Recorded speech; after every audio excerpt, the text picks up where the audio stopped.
Assalamualaikum warahmatullahi wabarakatuh. Selamat pagi, siang, dan sore kepada Pak Hendra.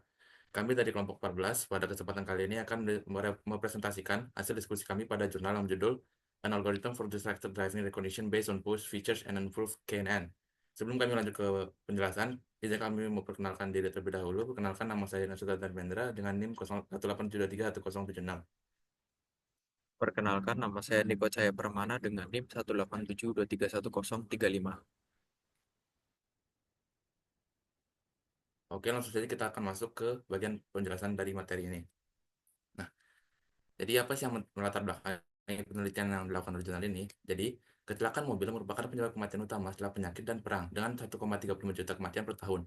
Faktor penyebab kecelakaan dibagi menjadi dua kategori, yaitu faktor subjektif yang berhubungan dengan perilaku pengemudi dan faktor objektif yang melibatkan kondisi jalan dan lingkungan yang tidak dapat diprediksi. Salah satu penyebab utama kecelakaan adalah mengemudi yang teralihkan, di mana sekitar 45% kecelakaan disebabkan oleh pengguna yang tidak fokus atau melakukan aktivitas lain seperti menggunakan ponsel, merokok, melihat keadaan lain, dan juga lain-lain. Nah, untuk itu sangat penting untuk melakukan deteksi perilaku pengendara yang teralihkan saat sedang mengemudi untuk dapat menghindari dari sesuatu yang tidak diinginkan. Selanjutnya, nah dalam mendeteksi perilaku teralihkan ini terdapat beberapa metode utama, yaitu menggunakan sinyal fisiologis pengemudi seperti EEG atau ECG, memantau parameter lingkungan pengemudi seperti penyimpangan antar kendaraan, dan memanfaatkan deep learning dengan model-model seperti ResNet atau CNN. Namun, metode-metode yang saya sebutkan sebelumnya itu berbasis sensor memiliki biaya perangkat keras yang tinggi, sementara deep learning membutuhkan perangkat keras yang kuat. Oleh karena itu, pada penelitian ini mengusulkan algoritma yang menggabungkan teknik deep learning dan untuk ekstraksi fitur postur pengemudi dan KNN yang ditingkatkan untuk klasifikasi, yang tujuan untuk mencapai pengenalan perilaku yang lebih cepat dan juga akurat. Jadi, pada penelitian ini akan menggabungkan dua metode, yaitu deep learning untuk mengekstraksi fitur yang akan digunakan untuk klasifikasi menggunakan KNN ke depannya. Selanjutnya, kita akan masuk kepada metode penelitian pada jurnal ini. Nah, pada jurnal ini menggunakan beberapa tahapan metode penelitian, yaitu mulai yang pertama, di mana mereka mengekstrak titik-titik kunci pada tubuh pengemudi menggunakan kerangka deteksi postur yang ringan untuk membangun diagram urutan gerakan tubuh pengemudi. Kemudian mereka membuat model matematis tentang perilaku mengemudi berdasarkan prinsip ergonomi dan menghitung berbagai fitur anggapan atau yang dikenal dengan ekstraksi fitur. Kemudian memasukkan data video yang sudah diperoleh ke dalam model KNN yang telah ditingkatkan dan akhirnya menghasilkan hasil pengenalan, yaitu klasifikasi menggunakan model KNN yang telah ditingkatkan. Kemudian yang terakhir adalah memvalidasi algoritma yang diajukan dengan membandingkannya dengan algoritma lain, serta menunjukkan keunggulannya dalam kecepatan eksekusi dan akurasi yang tinggi. Nah, tahapan-tahapan ini dapat dilihat pada gambar di bawah ini, di mana tahapan pertama itu memberikan image input, kemudian masukkannya ke dalam proses post estimate, di mana kita mengukur pose-pose pada data tersebut, yang kemudian akan menjadi sebuah skeleton graph, kemudian akan melakukan ekstraksi fitur yang akan memberikan sebuah eigenvalue berupa 5 dimensi dari R0 sampai dengan R4, kemudian nilai-nilai value tersebut akan dimasukkan ke dalam klasifikasi menggunakan ADW KNN. ADW KNN ini adalah KNN telah ditingkatkan sebelumnya untuk kemudian diprediksi dan didapatkan sebuah hasil yang akan dievaluasi dan dibandingkan dengan beberapa model selanjutnya. Nah, kita masuk ke bagian pertama, yaitu post estimation. Post estimation adalah metode yang digunakan untuk merekonstruksi kerangka tubuh manusia dengan mengekstraksi lokasi titik-titik kunci pada tubuh manusia dan memberikan hubungan antar titik tersebut. Nah, pada tahap post estimation ini dilakukan dua tahapan. Yang pertama itu menggunakan lightweight open post, di mana lightweight open post adalah versi ringan dari open post yang dirancang untuk meningkatkan kecepatan pemrosesan model tanpa mengorbankan akurasi secara signifikan. Proses umumnya dimulai dengan memasukkan gambar ke dalam jaringan ekstraksi fitur MobileNet untuk mengambil informasi semantik data dan menghasilkan peta fitur. Tapi tidak pada gambar di kanan ini, bahwa gambar akan dimasukkan ke dalam MobileNet yang akan diproses menjadi beberapa tahapan sampai dengan tahapan ke N. Yang kemudian tahapan-tahapan ini akan membentuk sebuah skeleton atau tulang diagram dasar dari hasil ekstraksi gambar tersebut. Nah, kemudian setelah didapatkan sebuah diagram, akan dilakukan proses selanjutnya, yaitu skeleton pruning, di mana kerangka estimasi postur awal mendeteksi 18 kunci tubuh berdasarkan dataset yang ada. Namun, untuk mendeteksi pengemudi dalam kendaraan, kita tidak perlu menggunakan 18 postur tubuh secara keseluruhan, dan hanya berfokus pada 10 titik tubuh bagian atas, misalnya hidung, leher, bahu, siku, dan mata. Karena bagian tubuh bawah sering terhilang dan sulit terdeteksi. Dengan memfokus titik kunci tubuh bawah dan telinga, sehingga memproses kecepatan deteksi. Pengurangan parameter ini meningkatkan efisiensi dan mempercepat kecepatan deteksi gerakan pengemudi. Nah, dapat dilihat pada gambar di bawah, gambar di kanan, sebelum dilakukan skeleton pruning, terdapat 18 kerangka yang dari bagian atas kepala sampai dengan bagian bawah tubuh. Nah, bagian bawah tubuh ini akan dihilangkan, misalkan bagian atasnya saja yang akan digunakan untuk deteksi perilaku dari pengemudi. Kemudian ada feature extraction. Nah, dalam penelitian ini, ekstraksi fitur menggunakan prinsip antropometri, di mana sudut dan jarak antar titik kunci tubuh pengemudi digunakan untuk menggambarkan kondisi pengemudi. Dengan jarak eklusidian antara dua titik dihitung menggunakan rumus, pada gambar di bawah ini menggunakan rumus jarak I ke J, menggunakan dapat dilihat pada rumusnya, dan juga sedangkan sudut antara dua segmen tulang dihitung dengan teorema kosinus menggunakan rumus theta IJK sebagai berikut. Nah, sebagai contoh kita mengambil salah satu sequence diagram skeleton yang telah dihasilkan dari proses sebelumnya. Nah, pada skeleton sequence diagram ini akan dihitung jarak dan juga sudut antara dua segmen tulang tersebut. Apabila pada bagian kiri akan menghitung jarak antar tulang, sementara bagian kanan akan menghitung sudut antara dua segmen tulang. Nah, hasil-hasil pada penghitungan jarak dan juga sudut antar segmen tulang tersebut akan membuat sebuah urutan kerangka tubuh pengemudi dari 5 fitur dimensi dari R0 sampai dengan R4 yang menggambarkan perilaku abnormal pada beberapa bagian tubuh, terutama untuk perilaku pengemudi yang teralihkan seperti menggunakan ponsel atau makan, yang dihitung berdasarkan rumus. Dapat pada rumus di bawah ini, R0 sampai dengan R4 memanfaatkan hasil dari perhitungan sudut dan juga perhitungan distance pada tulang sebelumnya. Nah, karakteristik dari 5 dimensi dari pengemudi normal diatur sebagai kualitas standar dua segitiga. Ketika terdapat satu atau dua segitiga, nilai fitur yang sudah lebih kecil atau lebih besar dibandingkan dengan kondisi pengemudi normal. Pola karakteristik di bawah berbagai perilaku pengemudi ditetapkan sebagai yang terdapat pada tabel berikut. Nah, pada tabel berikut terdapat kolom behaviornya. Behavior itu sifatnya dari R0 sampai dengan R4. Nah, sifat normalnya akan memiliki dua segitiga, namun jika ada yang tidak normal pada beberapa bagian, misalnya dari wajah, tangan, dan juga beberapa bagian tidak berhubungan, maka akan dibandingkan dengan pose normalnya sebelumnya. Seperti itu. Hanya kita masuk ke classification algorithm. Setelah melakukan ekstraksi fitur, hasil-hasil ekstraksi fitur tersebut akan dimasukkan ke dalam algoritma klasifikasi. Nah, pada algoritma klasifikasi ini akan digunakan algoritma klasifikasi KNN, namun bukan KNN yang biasa saja, namun KNN yang sudah ditingkatkan. Nah, kita berkenalan dulu dengan KNN yang biasa saja. Nah, algoritma KNN itu sendiri adalah metode pembelajaran mesin yang akan digunakan untuk masalah klasifikasi dan regresi karena prinsip yang sederhana dan yang baik. Dalam KNN, hasil klasifikasi ditentukan berdasarkan voting mayoritas dari kandidat terdekat dalam set pelatihan. Metrik jarak yang digunakan adalah jarak Euclidean dan Manhattan. Nah, jarak Euclidean ini adalah jarak yang kita gunakan pada pekuliahan pembelajaran mesin ini dengan rumus jarak Euclidean adalah jarak antara data baru dikurangi data lama dikurang data baru kuadrat sigma disigma kemudian diakarkan. Sementara jarak Manhattan ini juga memiliki rumus sampai saja hanya saja tidak dikuadratkan melainkan diabsolutkan nilainya. Namun, keadaan tradisional memiliki kekurangan yaitu hanya mengandalkan mayoritas suara tanpa mempertimbangkan posisi relatif pemilih yang dapat menimbulkan masalah. Misalnya ketika mayoritas suara menentukan hasil, bentuk prediksi bisa saja tidak akurat seperti segitiga padahal seharusnya lingkaran. Selain itu, ketika K adalah angka genap, bisa terjadi situasi seri di mana tidak ada kategori yang dominan. Nah, untuk mengatasi masalah ini diperkenalkan ADWKNN, Adjustable Parameter KNN, yang menggabungkan kontribusi kategori dalam jarak dan jarak dalam voting dengan menambahkan parameter yang dapat disesuaikan beberapa diberikan pada kategori dan jarak. Hal ini memperhitungkan posisi pemilih, mengurangi pengaruh layar ketika K kecil dan menyelesaikan masalah seri ketika genap. Nah, proses dari penggunaan ADWKN ini dapat dilihat pada gambar di kanan ini, di mana proses dimulai saat dijadinya input training set dan test set.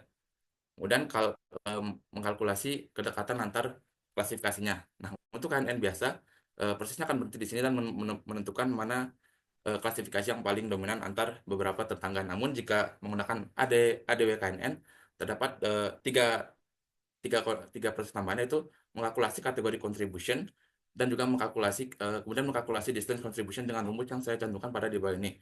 Nah, hasil dari kalkulasi kategori contribution dan kalkulasi distance contribution akan digunakan untuk menghitung final weight atau final weight W yang dibawakan pada rumus berikut ini. Nah, kategori dari W maksimum itu akan digunakan sebagai prediksi klasifikasi selanjutnya. Nah, pada dasarnya ADW KNN ini memperkenalkan bobot tambahan pada voting untuk menghasilkan prediksi yang lebih akurat dan mengatasi keterbatasan dari KNN tradisional. Untuk selanjutnya akan dijelaskan oleh rekan saya. Baik, selanjutnya untuk eksperimen ini kita akan mengenalkan dataset yang akan kita eksperimenkan. Oke, saat ini hanya sedikit dataset mengenai perilaku pengemudi sambil terdistraksi yang tersedia secara publik dan kualitasnya bervariasi. Oleh karena itu, penelitian ini menggunakan dataset State Farm Distracted Driver Detection dari Kaggle.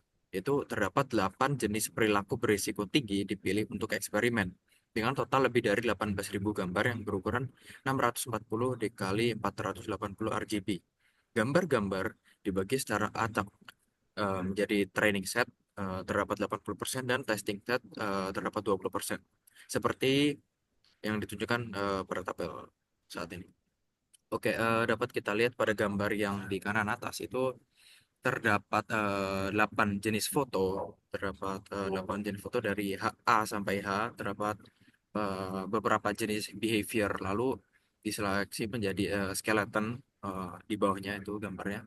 Lalu untuk dataset yang kita akan jadikan sebagai training set dan testing set dapat kita lihat pada tabel berikut ini. Terdapat contohnya pada behavior drinking itu terdapat train count-nya 1864 dan test count-nya 452 dan juga selanjutnya. Next. Baik, selanjutnya untuk eksperimen ini menggunakan spesifikasi perangkat yaitu OS-nya Windows 10, CPU Intel Core i5, RAM 8 GB dan GPU GTX 1050 Ti.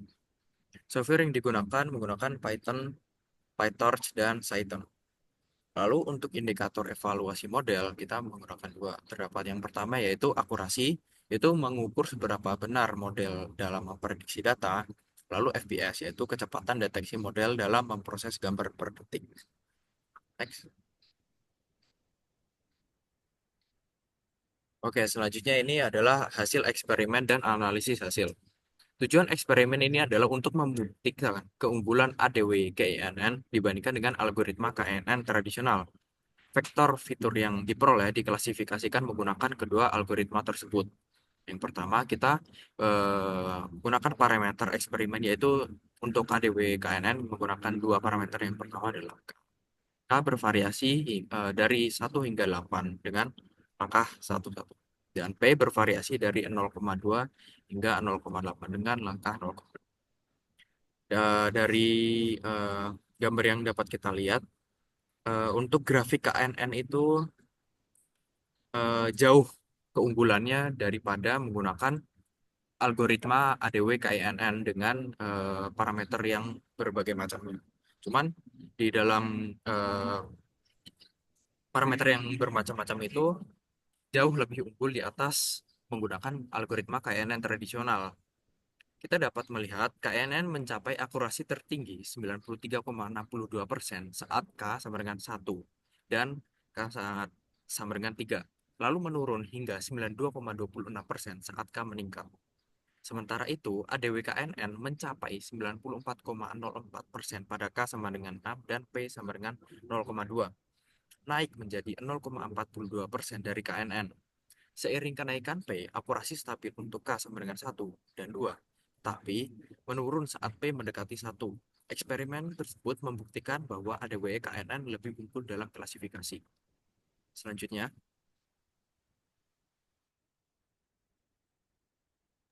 baik, ini adalah contoh dari analisis confusion matrix. Oke, terdapat 4 analisis confusion matrix. Yang pertama adalah untuk K sama dengan 1. Yang ke B adalah untuk K sama dengan 8. C untuk K sama dengan 1. P dan P 0,2. Dan D untuk K sama dengan 8 dan P sama dengan 0,2. Baik, untuk analisis confusion matrix menunjukkan bahwa KNN dan ADW KNN memiliki tingkat pengenalan rendah untuk A, minum, dan D, mengetik kanan, dan eh, F, menelepon kanan. Karena semua perilaku tersebut melibatkan tangan kanan, sehingga mudah tertukar. Namun, pada nilai K yang sama, ADW KNN menunjukkan peningkatan akurasi signifikan dibandingkan KNN, terutama dalam mengenali D, mengetik kanan, dan F, menelepon kanan, sehingga secara keseluruhan lebih unggul daripada KNN tradisional. Selanjutnya, Oke, baik, ini merupakan perbandingan menggunakan algoritma ADWKNN dengan algoritma machine learning lainnya. Untuk membuktikan keunggulan ADWKNN dibandingkan algoritma machine learning lainnya, kita melakukan eksperimen klasifikasi menggunakan dataset SFD3, yaitu dataset driving tadi dengan algoritma decision tree, super vector machine, dan logistic regression. Perbandingan dilakukan berdasarkan akurasi dan waktu komputasi. Dapat kita lihat pada gambar di kanan, hasil terbaik diperoleh eh, KNN memiliki hasil terbaik pada saat K sama dengan 1 untuk KNN dan K sama dengan 6 dan P sama dengan 0,2. Dan untuk decision tree, kita mengujinya dengan kriteria entropi gini, cross entropi, dan log functions.